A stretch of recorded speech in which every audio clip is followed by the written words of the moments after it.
Hi, I'm Stuart. Welcome to my YouTube channel, or welcome back if you've been here before. In this video, I'm going to do the Retro 80s Old School tag. I was tagged in a video by Suey's Book Banter, where she did this tag, and thank you, Suey, for tagging me. I'm just going to read what she said in her description. The tag was originally done by Crits_Reads for the Old School April Readathon. If you haven't already done this and you want to, please do it. There are 12 prompts in this tag, and I added one bonus prompt that I came up with. There are headings in these tags. They're kind of grouped together. The first heading is Reading Rainbow, and the first prompt is what book, author, or series got you into reading. First one I remember is the original Hardy Boys series. This would have been in grammar school. I read a lot of those books. I remember that they came in blue hardbacks, and I really loved them. There's probably books before then that my mother read to me or I read myself, but the Hardy Boy books are the ones I remember. The second prompt is what author or book got you into your current favorite genre?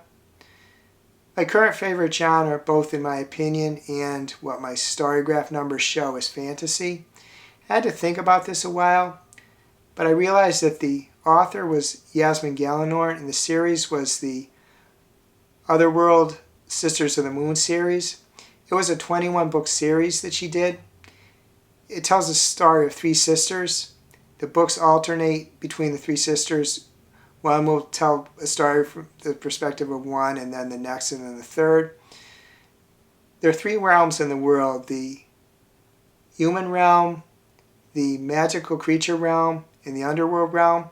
And a while back, barriers were erected between the three of them, and it was difficult to travel between them. You could only do so through a few portals. But in more recent times, the barriers have broken down. I originally thought this series was horror romance, but upon reflection I realized that it is really primarily fantasy. I really love that series, and I can see that's where my first love for fantasy reading came. The second subheading is mixtape, and the third prompt, which is under that second subheading, is what was the first concert you ever went to?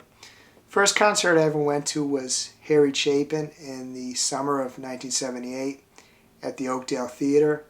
I went with a close friend of mine. It was the first concert for him too. The Oakdale Theater still exists, but it's in a different form, and I actually still go there. I did see Harry Chapin once or twice more, but unfortunately he died in his 40s of a massive heart attack. The second concert I want to mention is Jethro Tull, because it's my first arena concert. It was in October 1978. Went with, I believe, two of my close friends. And that concert, I think, more than anything, showed me what a rock concert could be and what an arena concert could be. And I still, to this day, go to the occasional concert, although not as many as I went to before the COVID period, because I got uncomfortable with big crowds.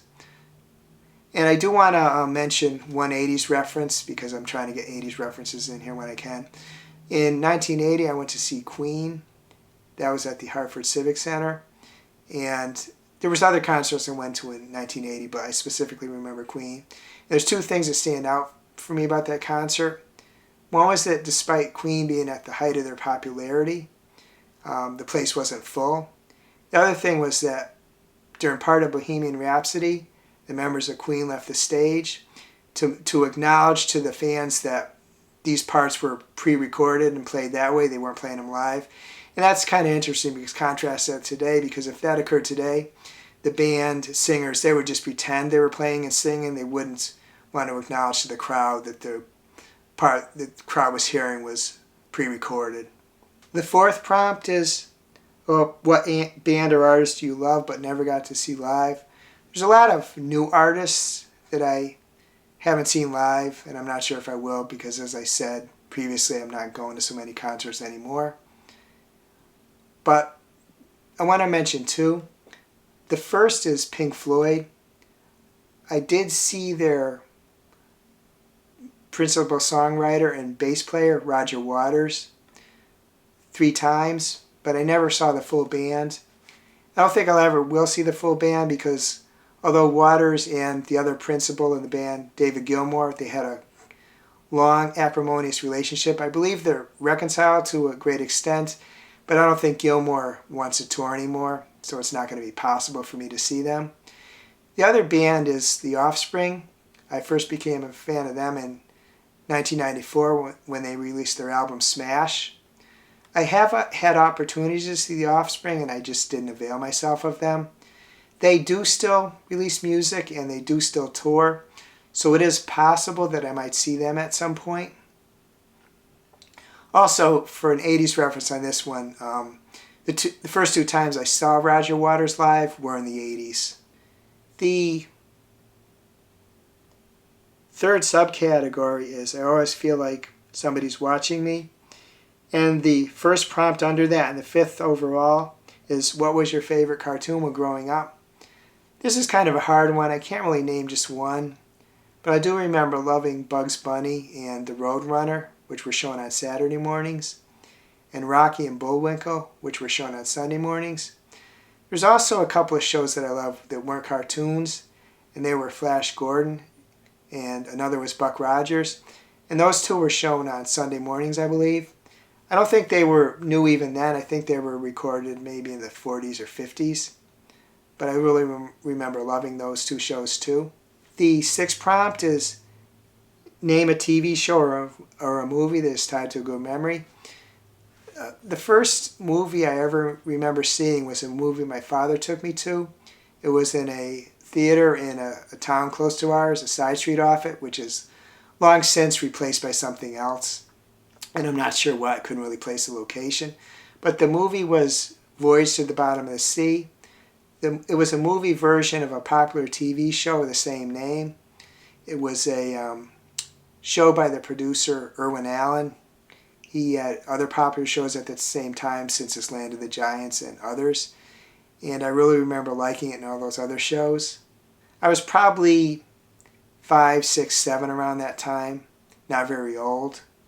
The 7th prompt is name a movie from your childhood that you still love today.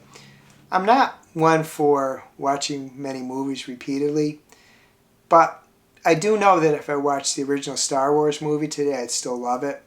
So that's one I'm going to mention. I also remember that the movies The Exorcist and Jaws made quite an impression on me. I'm not sure I would watch them again, but both the movies and the book versions were very impactful. The 8th prompt is name your first movie or TV crush. There's 2 I can think of, and I'm not sure which was first. One was Penny Robinson, played by Angela Cartwright on Lost in Space. In the Lost in Space series, I specifically remember one of the episodes where she was a go-go dancer. The other was Batgirl, played by Yvonne DiCarlo, in the original Batman series. I remember that I had a friend who had a Batgirl doll, and I really wanted one, but I don't think I ever asked my parents for one. I was probably 5, 6, 7 at the time of these shows. The next subcategory is Gotta Catch 'Em All. And the first prompt under there, which is the 9th prompt overall, is what was a toy you were obsessed with or collected as a kid? I can remember in 7th and 8th grade in the spring, there was like just a time when a bunch of kids started bringing squirt guns to school. And the squirt gun I got was, it was something that fit in the palm of your hand. It had something that looked like brass knuckles on the front of it that you stuck your fingers through. It had a plunger at the back, and you would squeeze your fist closed, and that would cause the plunger to go down, and it would squirt the water out. Some of the kids would cut off the brass knuckle part of it, and that would make it very hard to see because all you would have is like the squirting part, which would stick out at the top of your hand. And this was like way before stuff like super soakers. The squirt guns were just small things. I remember getting the squirt guns in green, but they also came in other colors too, and I think they had somewhat translucent ones. The 10th prompt is name a board game or video game you associate with your childhood. The one I most associate with my childhood is Risk. I mean, I played Monopoly, I played checkers, I played a little chess, I played card games. Setback was a big one. But Risk is the one I most associate with my childhood. Risk kind of speaks to my sensibilities. There's a lot of strategy to it. There's still some luck because it's a dice game. But I like the strategic element to it. And because I'm trying to get a few 80s references in here, the first video game I ever played was in the 80s. A friend of mine had a Pac-Man game, and so I remember playing that a little bit at his house. The next subcategory is She's Got the Look. And the first prompt under that, which is the 11th prompt overall, is name a clothing or trend that was popular when you were a kid. One I remember most is polyester leisure suits. They were suits that you wore without a tie. I had a blue one. Probably the best example of that is John Travolta wore one when he was dancing in Saturday Night Fever. It wasn't the greatest of trends, actually. Somewhere I have a picture of myself in one, but at a brief look I couldn't find it. The final subcategory is I Want Candy, and the first prompt and the 12th prompt overall under it is name a childhood snack or candy you wish were still made. And I don't remember anything I liked that isn't still made. My favorite candy bar was Three Musketeers. And though I don't eat candy bars much anymore, it would still be my favorite. It is still made. I love potato chips then, and of course there's many varieties of potato chips made now. I wasn't a very adventurous eater then, and I'm still not a very adventurous eater. So I wouldn't have eaten exotic snacks or candies then. Still wouldn't now, really. And I came up with a bonus question, and that question is, what is one thing that would surprise people about the period you were growing up in? And one thing I think of is that in my junior and senior years of high school, which was 1975 to 1976 and 1976 to 1977, there was a outdoor smoking area at the school I went to. It was off of the cafeteria. That's not surprising until I tell you that students could smoke in the smoking area. And contrast that with now, when many companies won't let you smoke on their grounds at all. You can't smoke in bars, you can't smoke in restaurants. I can go months without smelling a cigarette because people just really aren't allowed to smoke too many places. And I believe the legal age of smoking is 21. So it's kind of hard for people now to believe that there was a time when a school would have a smoking area for students. It's just a totally different time. And that's one of the things that most stands out for me, that if I tell people, they would just have trouble believing it. I'm not going to tag anyone specifically to do this tag. I would say consider yourself all tagged, and if you'd like to do it, please do. And I would also say I wouldn't stick to the fact that you didn't grow up in the 80s, because I didn't grow up in the 80s either. I would say do this tag for whatever era you grew up in, because it would be interesting to see your answers regardless of what era that was. And also, if you don't want to do a video, but if you'd like to answer any or all of these prompts in the comments, I'd be interested in seeing those also. If you enjoyed this video, please like and subscribe. I hope you have a wonderful day.